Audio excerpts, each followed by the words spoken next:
The following program contains spoilers, strong language, adult topics and ideas, which may not be suitable for children or people who are easily offended. All opinions on the show should be treated as such. Please subscribe to the Broken Battery Podcast on Facebook, Rumble, YouTube, or on Podbean.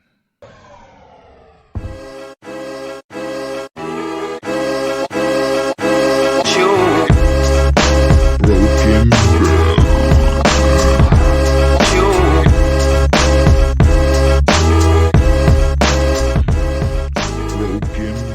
Hello, everybody out there. This is the Broken Battery Pop Culture Podcast brought to you by Broken Battery Entertainment. We are coming with another special edition of the show for you, our great fans and members of the Battery Pack. Today, we're going to do another review, but we're not going to do a review of a specific movie. We're going to do a review of a season of a television show that Joe and I, who is my co-pilot today, hello, we will be reviewing Loki, the limited series. Well, apparently not, because according to the show, they're a go for a season 2. Yep. Yeah. So we decided, being that it ended this today, they dropped the last episode. I actually just finished watching it less than 3 minutes ago. We decided to do a review on it, and I was very, very pleased with this show. I thought, oh man, they're gonna turn him into a good guy. He's such a good bad guy. He's like their only serviceable bad guy that comes back. But I was very pleased with how the writing went with this. For sure. Absolutely.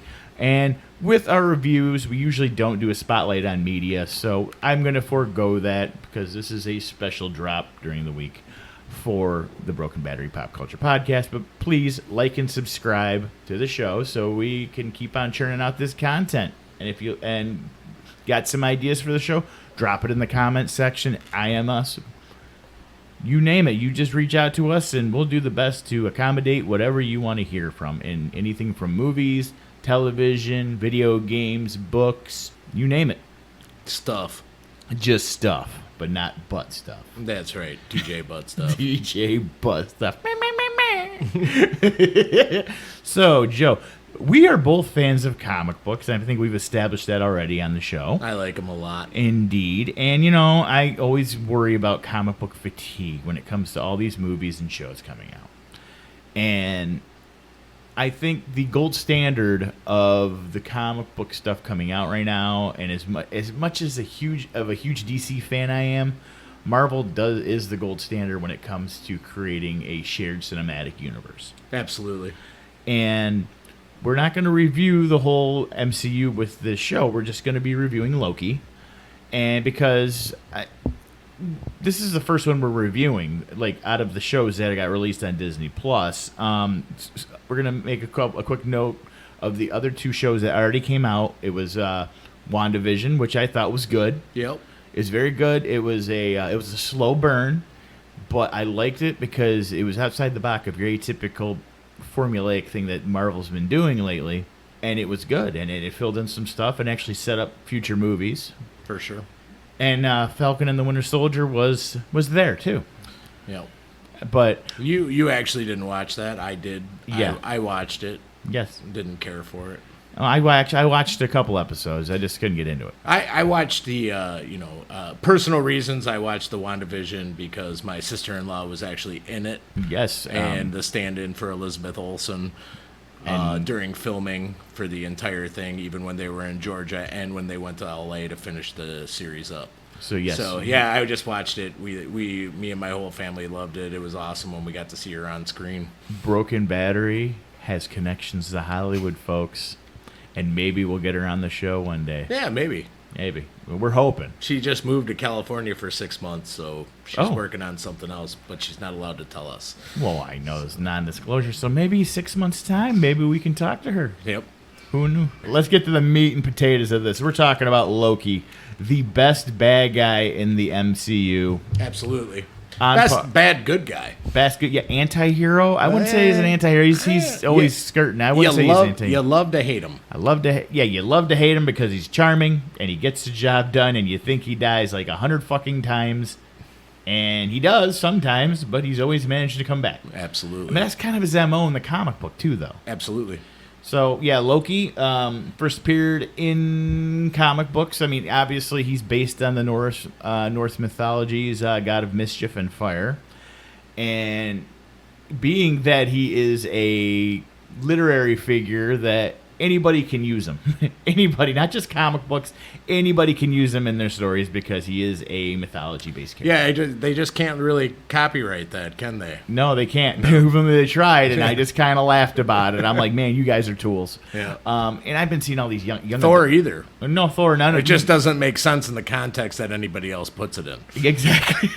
Yeah, there's a lot of pagans who got pissed off about that. I'm going to pop my piece for a minute and say pissed off pagans. Oh. And they got pissed off about it because Marvel tried to copyright the entire Norse pantheon, and you just can't fucking do that. No. So Marvel, shame on you for that one. But anyway, hey man, you got to give them credit. They tried. You know what? Paris Hilton tried to copyright "That's Hot" back in the day. Yeah, I remember that. Yes, yeah, you can't do that. That she was gonna get like every time somebody like the weatherman was like, "It's hot." Yeah, she was gonna get paid for it. Seriously, you wonder why you're a DJ. No offense. It's hot. That's hot. That's hot. But getting back to Loki, so Loki has, for the most part, in the comic books, has always been a bad guy, almost always. I mean, occasionally he does stuff for his own interests that ended up good stuff was happening, but on the whole, he's been a bad guy, and in the MCU, he's been a bad guy consistently, except for Thor Ragnarok. Yep. And I mean, he even tried to be bad in that too. He did. He tried, but I mean, he just kept being put in situations where he had to side with his brother and everyone else. But I don't want to talk about Ragnarok. He only sided with his brother so that he could save his own ass. That's right. I mean, let's just be honest. That's right, and that's your atypical type of villain. That's a good kind of villain. He loves his brother. He loves his brother, but he hates him at the same time. Exactly.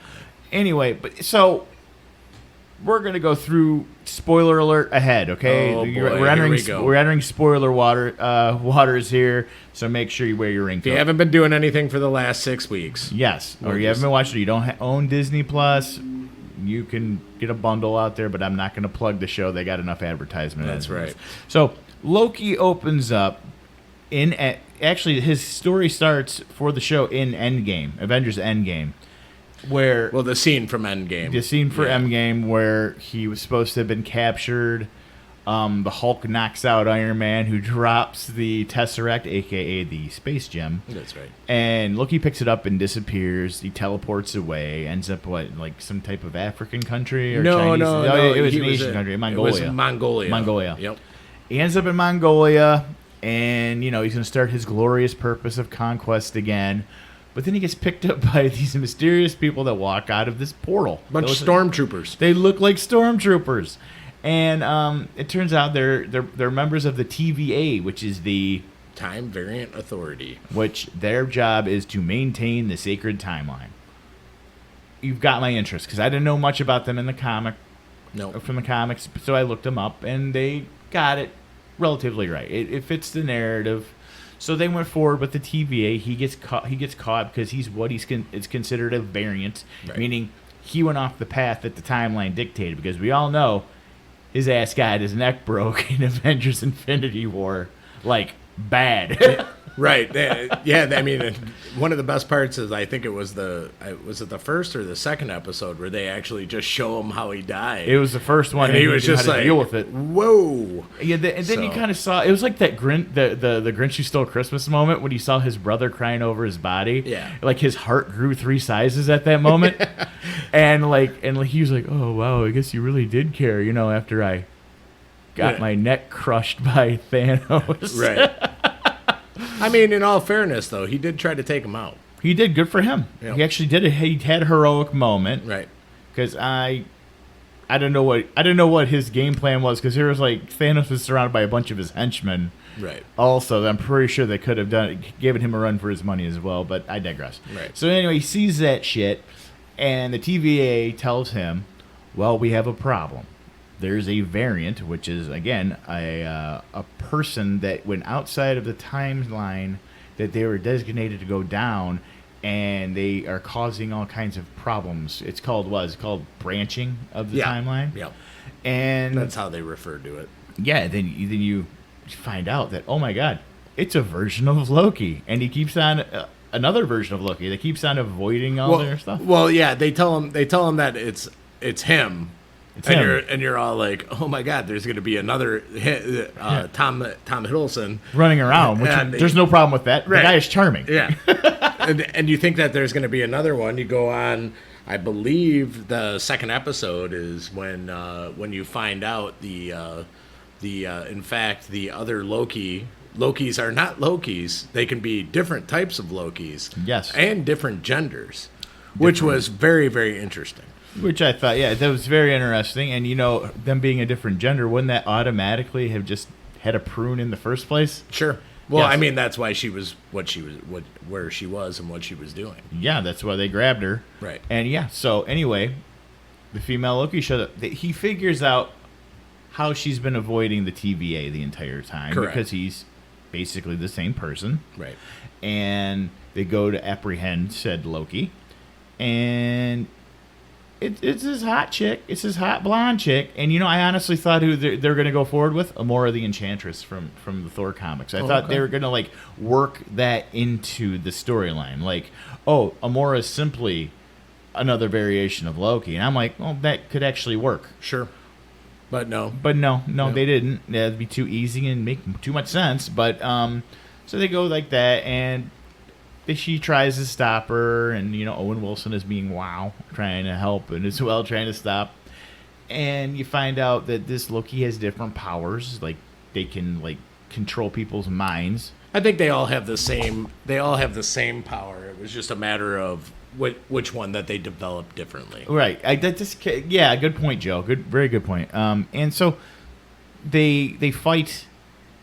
She sets off her master plan to attack the TVA. Our Loki, which I'll refer to as our Loki, and she's just known. She says, "Oh, my name's not Loki; it's Sylvie." Right. I'm like, you just decided to call yourself by a different name. That's cool too. That Right. actually helped, so I don't have to keep on calling her. Hey, that's female Loki. That there's male Loki. Right. So Sylvie sets off her plan. Loki stops her. They end up stranded on this world that's about to get blown up. Correct. It's just some moon or something, right? Yeah. Like a moon's going to get a planet was going to collide with this moon. Yes. And they're cool. I think it was more the not that it matters, but I think it was the moon. The moon was crumbling and the moon crashing of Endor. it was crashing into the planet. Yes, so. the moon of Endor. Right. And then they and then they seeing that it's going to be the end for both of them, they have a touching heartfelt moment next to the lake or whatever. Because there was a whole episode of them trying to escape Yeah. this moon, which makes sense because you got to build up, the tension, and the entire time the TVA is trying to be like, where the fuck did they go? Right. We got to find them. And honest truth, they could have just sat back and just chilled out and it would take care of itself. They were still looking for him, and that was the part that was kind of cool is the fact that they were digging on each other. And I thought that was kind of weird. It's kind of narcissistic. When you think about it. It was weird. It was like Yeah. Well, I love me. I mean, who loves you more than yourself? Who loves yourself? The Players with Yourself Club. So there he is playing with himself. Yes, And they cause what they referred to as a nexus event so strong. It could end everything. Yeah, it could have ended everything, and that's how the TVA swoops in at the very last minute and rescues Sylvie and Loki. I would love it in a movie or a show where they actually arrive 10 minutes ahead of time.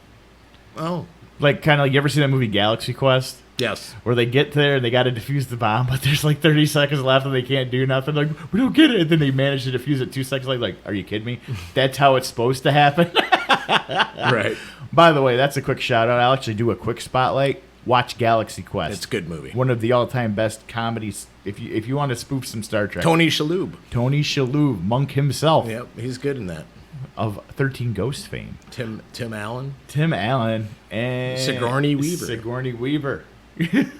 And the late great Alan Rickman. There you go. But anyway, back to Loki. So Loki, they get taken back, and they're gonna save them from the exploding moon. just to kill him. Right. But they want to. I think that they just wanted to do everything themselves. Right. You're like, dude, we don't need no moon to finish the job for us. Right. So they get him, they take him back, and at this point, there's this judge character who is the superior of Owen Wilson, who seems to be more nefarious than was originally led on, and you find out that Sylvie's got a grudge against her because she was the one that captured her when she was a kid. Right. Ravonna Renslayer is her character name. Yes. So Ravoda's a dick. Yes. And the whole point of Sylvie's plan is to get to the timekeepers, the ones that supposedly created the TVA. Now, they got how the timekeepers look perfect in the show. Yep. What pissed me off is eventually they get to the timekeepers because both Lokis are still, they care for each other. They still have a goal to get to these timekeepers because they find out a fundamental truth about the TVA. They're all variants. Right. Every person that works for the TVA is a variant that's been taken from their life, and their mind has been erased, and they think that they've always just been there doing what they're doing. They're basically the dead people in Beetlejuice who committed suicide. They become bureaucrats. There you go. And so they go there and they manage to get to the timekeepers, and they throw a sword at one of them, ends up cutting off. Well, I'm getting ahead of myself. They convinced Mobius, a.k.a. Owen Wilson, to help them. And who did a great job in the show, Oh, he was a great job. He was one of the temporal agents, and he helped them out until his superior, the dickbag that she is, prunes him, which is their way of getting rid of variants, which is they take the baton from Demolition Man and they touch him, and they just kind of disappear. And we'll get to that in a minute. So they disappear Owen Wilson, seemingly kill him. The Lokis make it to the timekeepers, cut off one of their heads, and it's a fucking Wizard of Oz moment. It's a robot. Right. That pissed me off. Okay, I'm like, what a twist. I mean, I wasn't mad about it. I know, but the timekeepers are really cool bad guys in the comic books. Right. They only appeared a handful of times, but I got some of the comics. They actually, when they did the little animation in the first episode, they kind of got them like really, really dead nuts. They did comic book completely dead nuts, and I was like, cool, they get accuracy. Yeah. So Loki's having a heartfelt moment with Sylvie. Dickbag hits him in the back with that wine and prunes him. Right. Yeah. Yep. Thus going to the place where things get pruned. And yes, it's a prune show. Yes. And we're not talking about Florida. We're talking about a timeline that got thrown out like the bath water used to bathe old people. There you go. At the end of time, where this giant angry cloud eats everything. Elias. And you find, and like, Loki wakes up and he's surrounded by a bunch of Lokis. And I'm gonna tell you this right now: the old man Loki, in the very accurate comic book costume, made my fucking day. Yeah, no, that was really, really cool. Yes, and there's a lot of good Easter eggs. And you know, and if we're not spoiling it for you, I thought it was pretty cool how they did that right at the end. You know, post credit scene. You know how the Marvel does. What are you talking about? But they do like the movie's over, and then you think it's over, but it's not really over. There's something that catches you and like enthralls you to want to watch it the next week. I've never known. Or to see, they do that. They did this for all the movies too. Yeah, it's weird. God, yeah. What have I been doing? Right. Anyway, so anyway, he wakes up there and he's surrounded by an alligator Loki, because you can be different creatures too. Kid Loki, who was actually from the comic book. Yep. And I actually liked why he got pruned. He actually killed Thor, and I'm pretty sure he killed him when they were children. Right. Old man Loki and some huge fucking muscular black dude Loki. Yeah, and for some reason it seemed as if he was holding Mjolnir. Mjolnir. Yeah, I was Mjolnir, some whatever version of it, say. like badass hammer. Yeah. Well, anyway, so they explain, hey, this is where everything goes, and they see like a battleship get eaten in this episode by Goliath. Yes. And Sylvie, back at the TVA, decides, wait a minute, I should prune myself because wherever he went, because I care about him. That's right. So she went there. Deeply. Cared deeply. And then and she gets saved at the last minute from Goliath by Pizza Boy Mobius, who was driving around in a pizza delivery car. That was pretty funny. It was. And they escape. And our hero Loki gets taken to a Loki bunker where you get to see a quick Easter egg of the Thanos copter, which is one of the most ridiculous things in comic books, as well as Frog Thor, Yes. voiced by Chris Helmsworth. Right. Good for you, Chris Helmsworth. That was awesome. I'm not a big fan of Frog Thor, but I thought that was a good nod, and I like the fact he was actually reaching for the hammer. Right. Well, you know, and another thing too is if you notice with my arcade nerddom, in the background when the old Loki was sitting there, there's a video arcade cabinet called Polybius. That's the one that was Polybius, which was the game that was like Drive you insane? Yeah, Drive You Insane, supposedly created by the government and everything else like that. I thought that was pretty freaking awesome. That was a good Easter egg that I did not even see. That's Yeah. badass, Joe. Thank you for pointing that out to me. Yes, it was sitting in the background, and I was like, "Holy crap, that's fucking awesome!" So anyway,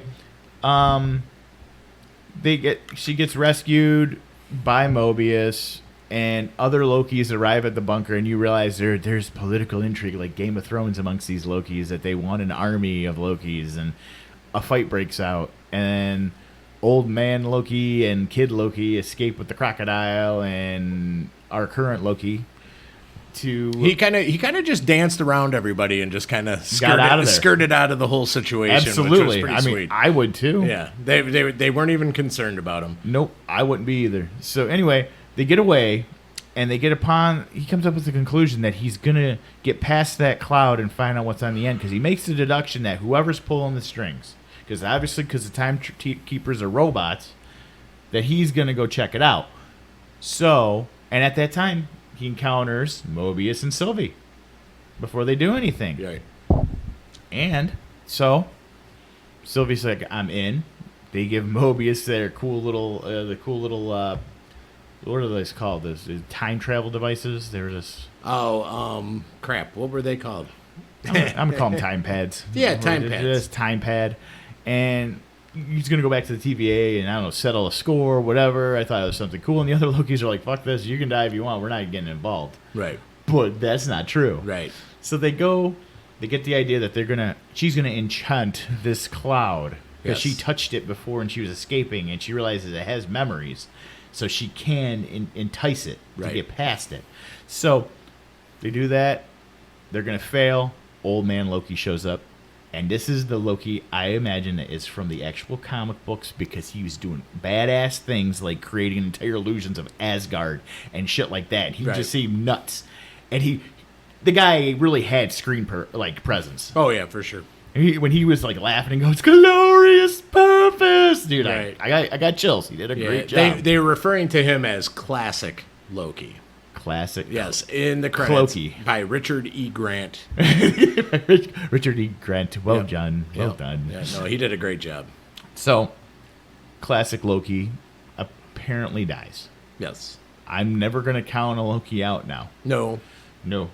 Although I'm going to give a quick shout out that one Loki that was dressed up like you could vote for Loki. He had a badge. He got like he was running for mayor of New York. I think that's what it was. But yeah. Oh, also, we haven't mentioned Alligator Loki yet. Oh, we did. I did. You did? A quick second ago. You said Frog. No, I said Frog. You said Throg. I said Throg Store. I said there's Alligator Loki, but I didn't go into detail. Oh, okay, yeah.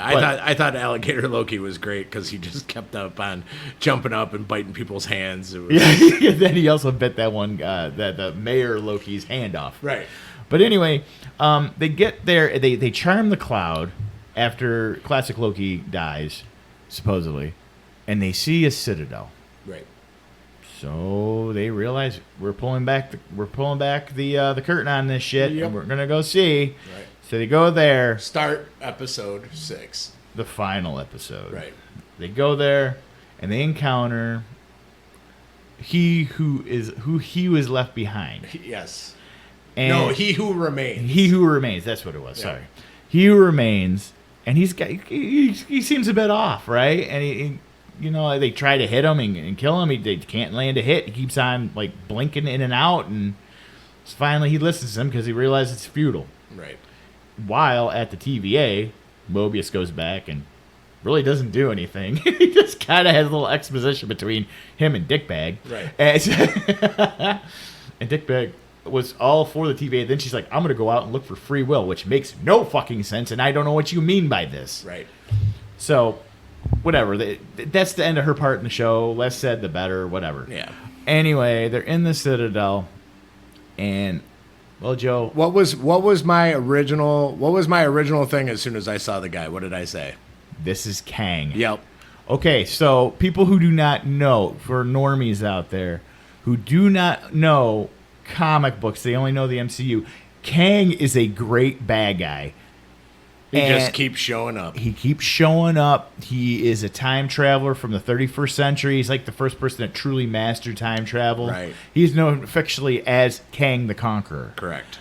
And he is a major pain in the ass for the Avengers.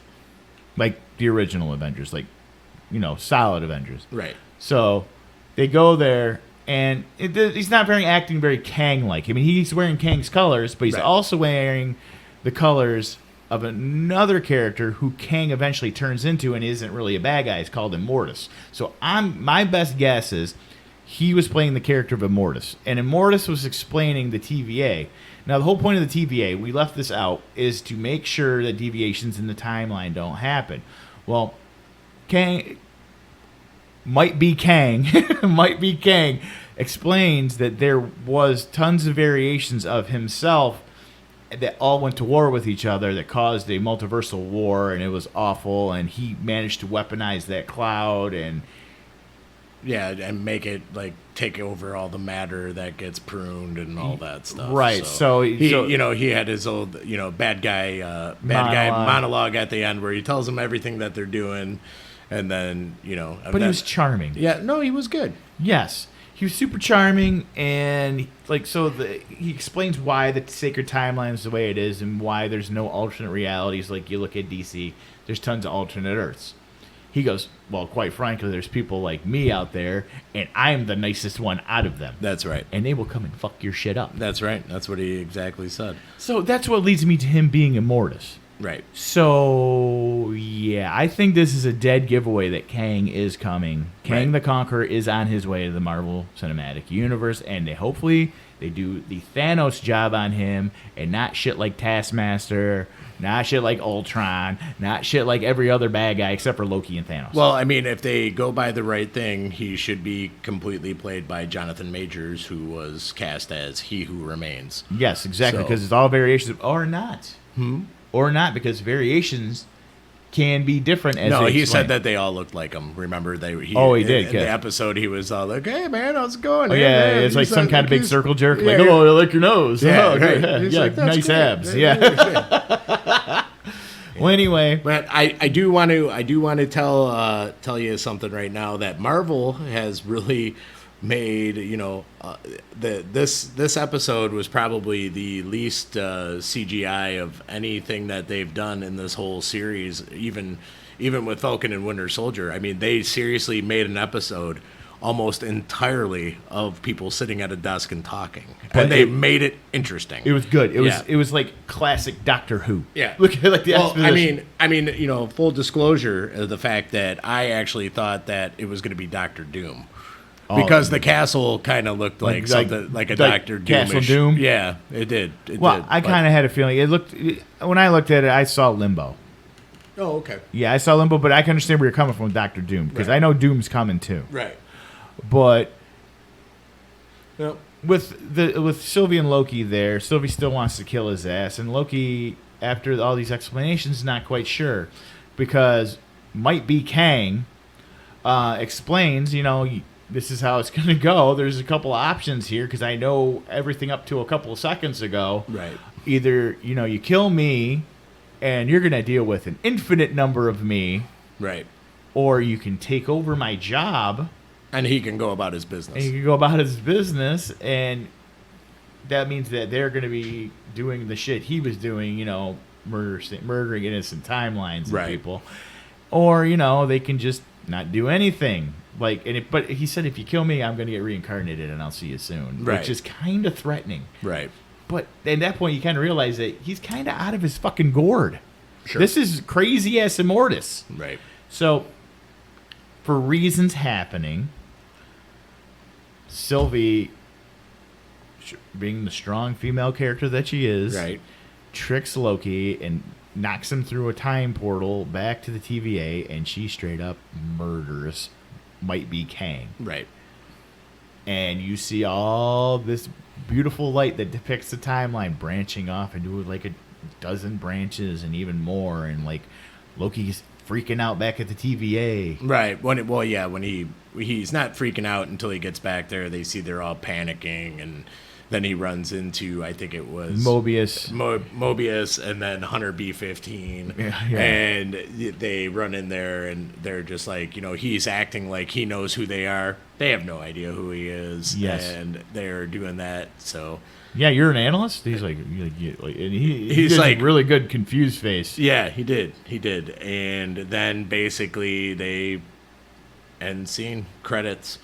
But And- one thing was throughout the show they kept on showing the statue of the timekeepers there. Right. At the end of this one, you saw a statue of He Who Was Left Behind. He Who Remains. He Who Remains. Budapest. Budapest. Budapest. He Who Remains. And it looks a lot like Kang. Yeah, even more so like More Kang. so like Yeah, Kang. Yeah, for sure. So, needless to say, out of all the Marvel shows that happened, this episode was my favorite out of all the TV shows so far. Yeah. Well, this episode or this series? I don't know. I really liked WandaVision. It's WandaVision and this one are really closely tied, but I think this one does a better job of setting everything up. Yeah, I do too. Because let's face it, WandaVision and Loki obviously are both pouring into the next Doctor Strange movie. Correct. So I'm excited. Yeah, I am too. But that was a quick synopsis and what we thought of Loki. Do yourself a favor, watch it if you're a fan of the MCU and comic books. It is not your typical superhero endeavor. Nope. I mean, if you like looking at bureaucrats, my only complaint is with anything like this, any of these clandestine organizations, they all seem to be like the IRS. Pretty much. Yes. Yep. But anyway, folks, that is all for the Broken Battery Pop Culture Podcast today. Want to thank you for listening, and, smash that like button, follow us, be a member of the Battery Pack, because we would love to have you. That's right. And who? Stay off the pipe. Don't forget to wipe. Peace.